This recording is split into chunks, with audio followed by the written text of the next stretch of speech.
My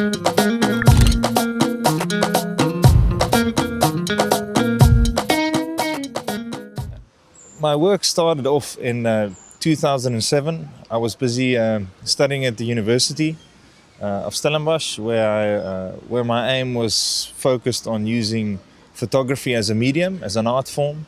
The work expanded into a broader project called Animal Farm. That was a various of landscapes in different areas of South Africa, mainly rural, and also of other farm animals as well, such as the Nguni cattle that's important for the Zulu culture people, Corsaire cattle that was lying on the shore of the Eastern Cape.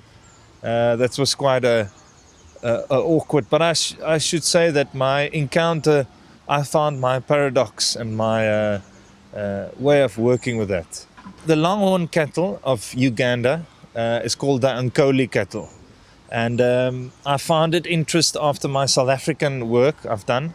I was inspired or I had a driven force inside of me to continue a project on animals, and I thought of doing just a project on cattle, and that's how I started off at Uganda with the Ankoli cattle, with the humongous horns that had a majestic presence that might be extinct in 40 years from now, of being outbred with Holstein milking cattle. So I thought that this would be a documentary portraiture project on the Ankoli cattle.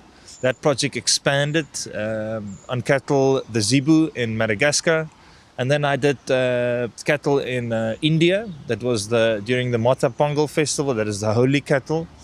So in that series called The Sightings of the Sacred, that was my last book I did, you could see various how people work with animals and cattle. How you could see what does it mean if you look at the Ankoli cattle from Uganda. How did the people work in Madagascar with the zebu? That's a plowing cattle. That's a sacrificial cattle that's used as a tool and as a way of connecting with the spiritual world. To use the zebu as sacrificial purposes. And then India, that's the holy cow.